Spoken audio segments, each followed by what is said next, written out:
Dude, look at what I found, man. I've still got the original Spirit Host that I first ever built when I was brand new to Raid Shadow Legends, sitting in my vault, untouched, for like a year and a half, man, from when I first started playing the game, in a bunch of a 4-star quality speed gear, dude. What a trip, man. Needless to say, we have come far, and a lot of rare champions that I've built on this main account have since fallen into obscurity a little bit and just don't really see as much use anymore. However, there are still a handful of rare champions that even like a year and a half, nearly 2 years into the game now, I still use on my main account, in spite of the fact that they're competing with legendaries and mythicals at this point. And so it's been about a year since I made a video on this topic.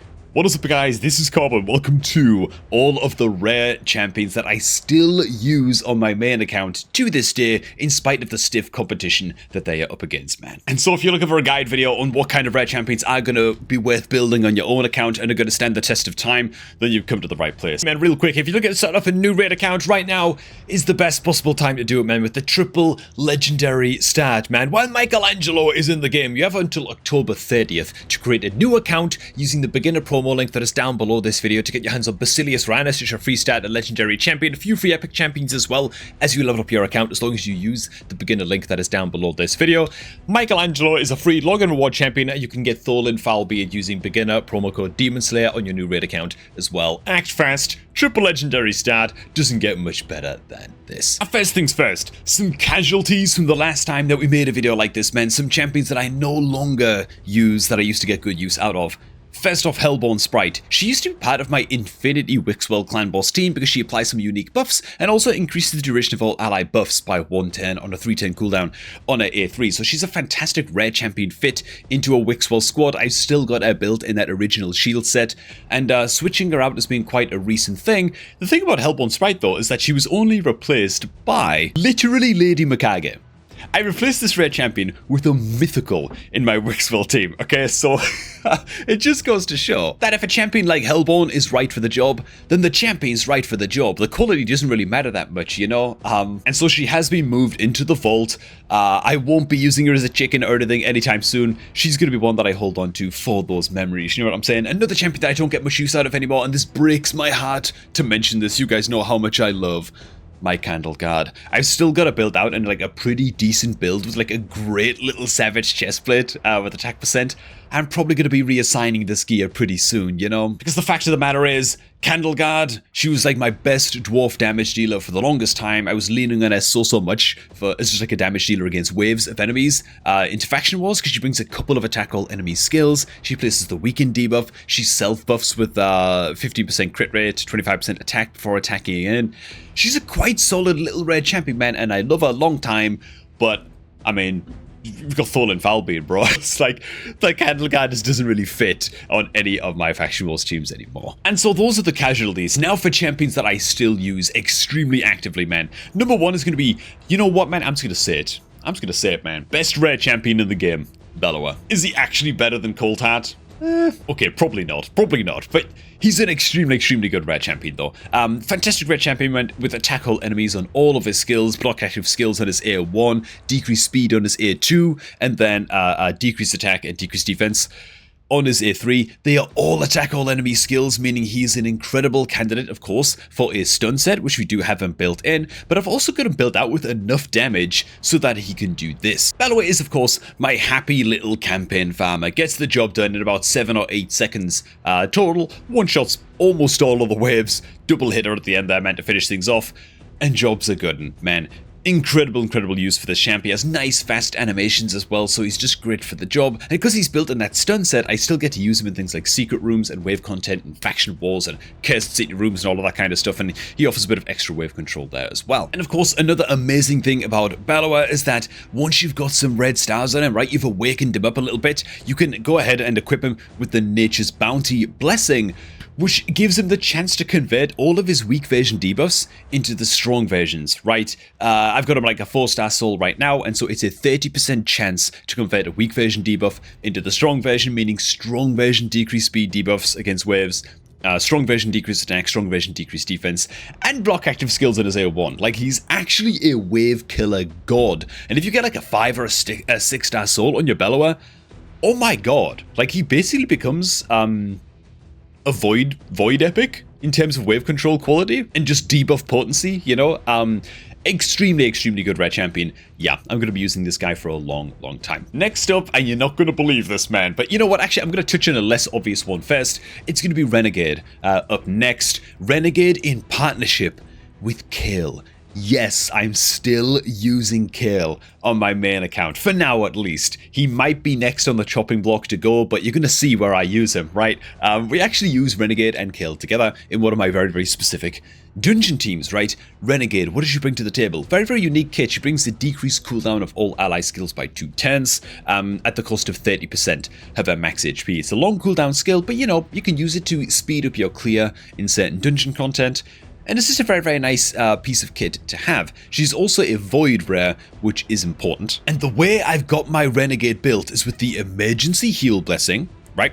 So this is going to give us some extra survivability, the team that I've got her in. And I've got her built in regeneration gear, which just like, as much health and defense as I can pack on. But I've also got a build there with like a lot of crit damage, right? I've got her built with nearly 200% crit damage. And that's because Renegade is my main tank in the Phantom Shogun's dungeon, which I understand is weird as hell, but in Phantom Shogun's, the boss will always apply an enfeeble debuff and focus its attacks on the champion on your team with the highest crit damage, and so it pays to have something like a Renegade on your team that you build out to be very tanky and very survivable on a team like this, but she's built with the highest crit damage, so the boss is always going to be focusing her. And this is where the Kayle comes into play as well, right? Which is just ridiculous, but I actually run him as an aura lead into Phantom Shoguns because honestly, his 15% HP aura is actually like quite useful for helping to keep the Renegade alive in this dungeon. And of course, he brings some poison damage as well, which isn't the best source of damage against Phantom Shogun, but it's better than nothing. So his roles are kind of twofold in the team, helping keep the Renegade alive with that extra HP and just intensifying her survivability while also doing a little bit of boss damage there as well. And it's kind of funny, man. You can make an entire Phantom Shogun's team work using just Mithrala and Renegade plus like any other secondary healer. It doesn't have to be like a Godseeker and Eerie. It's just the Mithrala and the Renegade. It can be Mithrala and a whole bunch of other champions actually, but as you're going to see, it's up to the Renegade to come in last. She's going to decrease the cooldowns on all of my damage skills just now. So there it is. So that's just going to speed up the clear. And then her only job is to get cleansed by the Mithrala and survive. Okay, that's all she's trying to do here, man. And she does that job perfectly, right? Because she decreases our team's cooldowns with that A3, she speeds up the clear quite a bit, and at the end of the day, somebody's got to be the crit damage tank into Phantom Shoguns. I might as well make it a champion that can fulfill that role, that action, and I don't plan on using it anywhere else in the game, so the fact that her build is very kind of weird, like regeneration gear with high crit damage, but no crit rate, it's a very weird build. I might as well commit it to a champion that I don't plan on using anywhere else, and she's just a Phantom Shogun tank, kind of one-trick pony. You know what I'm saying? Yeah. And down the boss goes. Oh, there's a tournament going on right now? Forgot all about it. Now, when it comes to the Kayle, yes, he does bring the HP aura, and yes, he does bring some poisons, but he's not the best for this job. Realistically, I am right now building a replacement for the Kayle because he doesn't do a whole lot in this team. He did like 200,000 damage just now, you know, so he's not really doing a lot. A better fit for this team would probably just be Corvus the Corruptor, who I am on the way to leveling up to 60 right now in Minotaur. He brings a big fat defense aura instead, so he's going to help, he can still be the aura lead in the team, and he brings, you know, poison and poison sensitivity. He does more direct damage than the Kayle. He also reduces the damage that the boss does based on how many poison debuffs you've got on the boss as well, and so he's just going to be a much better fit than the Kayle, needless to say. So the Kayle's days are numbered, but for now at least, I still am getting some use out of the Kayle, which is kind of ridiculous. But next rare champion or champions that I still use in this account are of course Coulter number 1 and Coulter number 2, right? We can't forget about twin sister Coulter. Probably the best rare champion in the game, for a reason, you know. Decent AoE damage and stuff against waves. A quad hit at A1 is amazing into Fire Knight for progressing in Fire Knight, but it's all really about the A3, man, which is just a massive boss killer A3 based on enemy max HP. The damage is, don't know why I became Yoda there for a second, but got some Yoda action going. Deals massive damage, destroys enemy 10 meter, and yeah, where do I still use Coulter? I can't actually remember. Do I still use it into Darkfey? Okay, I do. I still actually use it into hard mode Doom Tower Darkfey. So I guess we'll go ahead and run this key and just show her in action here, because she is fantastic against this boss. I no longer use it in my Fire Knight team because I don't have to anymore. I'm farming hard mode Fire Knight now, and so it's sort of unnecessary.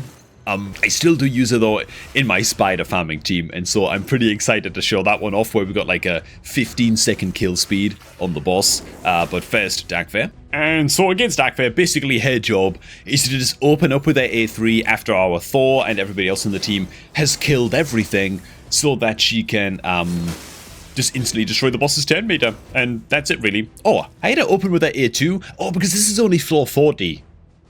Darkfey. Okay, on higher difficulty stages, I have to have her open with her A2 for just a bit of extra AoE damage in case we don't kill all of the minions, but then she's gonna go ahead and spam it in with her A3, which isn't gonna do stupid damage here because the boss doesn't have a decreased defense debuff in my Darkfey team, but this is the team that I use. Darkfey is part of it. Darkfey.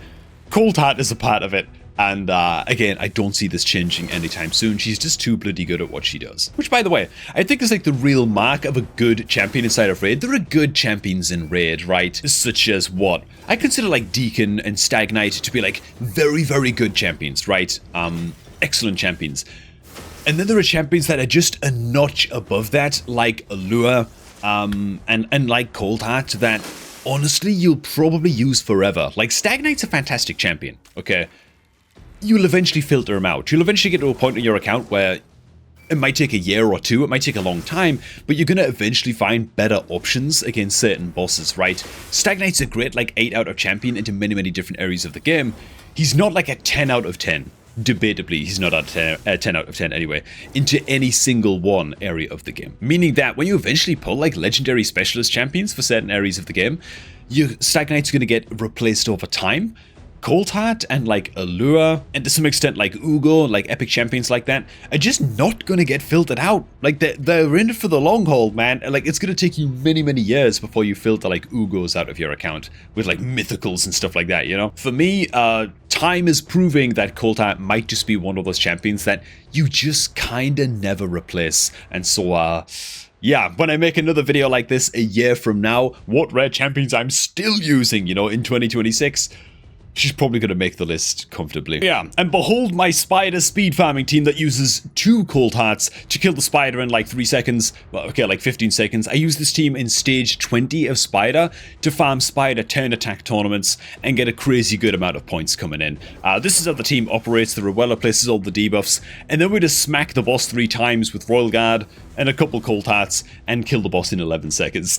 And so there you guys go. Just another use for the Cold Heart that kind of never goes away, right? Next up, we have a more niche champion use, but it's Reliquary Tender, man. I gotta give it to Reliquary Tender, dude. I've kind of gone back and forth on whether or not I should include Reliquary Tender in this video, but frankly, a 3-turn cooldown cleanse. Like I originally built Reliquary Tender for the revive, right? 5-turn cooldown revive, single target revive. She brings the cleanse, she brings the heals. She's a solid little faction wars reviver, good stuff. I pulled a 6-star soul for her. I was always going to take it level 60 anyway, as a result, you know? But now Reliquary Tender, it's all about the cleanse for whenever I bump into a boss in Cursed City where I can only use High Elves, right? It's like a faction limited boss, such as good old Nether Spider in the likes of Cursed City.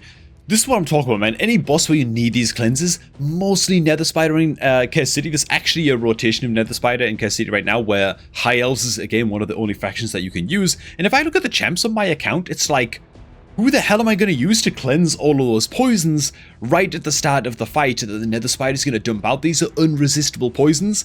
It's like, bro, it's kind of Reliquary Tender or nothing, you know? Now, granted, right now I'm looking at normal mode Doom Tower, Nether Spider, so I could probably just like load this team up with a bunch of legendary nukers and just one-shot it all. But if this was like hard mode Cursed City and I'm going up against Nether Spider and I can use High Elves, you best believe I'm gonna lock in Reliquary Tender. It just buys you so much more time to get that job done when you're able to just instantly cleanse all of those poison debuffs right away at the start of the fight. And yeah, just a very, very solid champion overall. I've got it built in like mostly hand-me-down gear. By the way, like his speeds are pretty good. They're not the greatest. Her speeds are of course helped as well by the fact that she's got the 6-star soul, but yeah, I think that she just about makes the grade for this video, man. The next category of champion, of rare champion that I hold on to and I still use actively across basically all wave content are going to be the stun set champions, right? These are some of my favorite type of hipster champions to build. We've of course got the Soulborn Boya,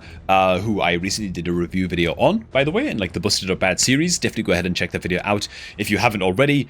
Great champion. She really impressed me in that video, to be honest, man. So decent speeds, decent crit rate and crit damage. She gets an extra chance to crit on all of her skills, basically extra 25% chance to crit, which is a very lovely part of her kit. It means you can real easily build her with just like 75% crit rate. This gives a 100% total because all of her skills have this extra 25% chance to crit, and so you can build her with like decent damage but also build her in a stun set, so she's doing a little bit of both. She's got a pretty darn hard hitting A2 as well that ignores all kinds of enemy defense, so that's very nice. 10-meter destruction on the A3. Great wave controller champion, damage dealer hybrid. And so, yeah, wherever I can use Soulborn Boya into wave content, you best believe I am using her. We've also got Kerzad Deepak. Used to use this guy in Iron Twins to just spam decrease speed on his A1 against the Iron Twins boss, against basically all affinities. That's just not that necessary for us anymore. But the good thing about Kerzad is that he brings 2 attack all enemy skills on the A2 and on the A3. So again, just any rare champion inside of this game that brings attack all enemies type skills on either the A1 skill or on both the A2 and A3, right? They've just got multiple skills that can do this.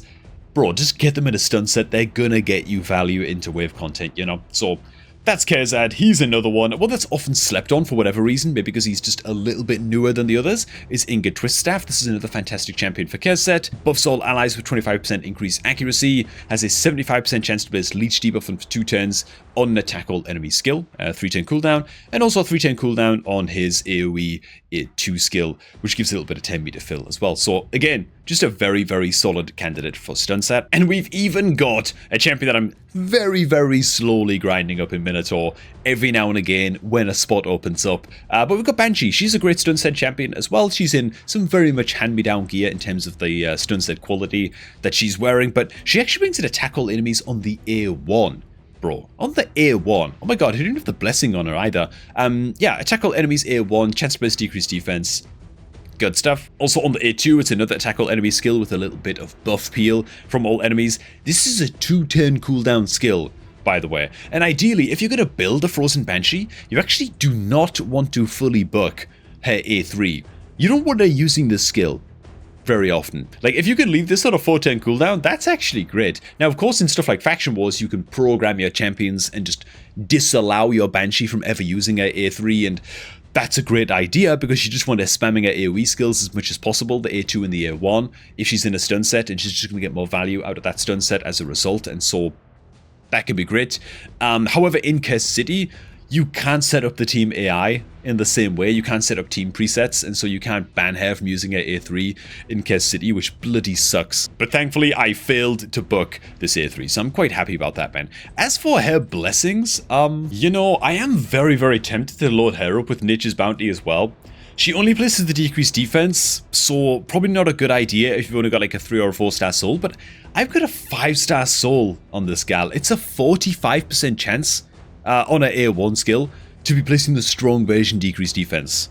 Bro, screw it, the hipster in me's taking over, dude. Let's just do it, man. Phantom Touch is probably just as good, if not better, but I'm gonna go ahead and give Nature's Bounty a try on the Banshee. And just having a bunch of stun set champions built allows you to do pretty ridiculous things in things like Doom Tower waves like this, where you are very much faction limited, where we can just load the Kerzad and the Bellower into this team, or just more stun set. Just have like 4 stun set champions, you know, if you can. And it's just an absurd amount of wave control, especially the case when our nuke has started to sort of run out of damage a little bit. Multiple stuns going up right there. We've also got ally attacks coming out from the Morag as well, so she's getting all kinds of extra turns and helping the Bellower to trade in with his attacks. The Bellower stuns up 2 enemies in this wave as well, and then the Kerzad comes in and single target stuns over there. It's like, oh my god. You can see when you've got like 2 or 3 of these champions against waves that are a little bit tougher and are going to take you a longer time to kill off, it just buys you so much time, bro. You know what? If the run goes bad, just run it again until your stun sets trigger, you know, often enough to get the wave dead. So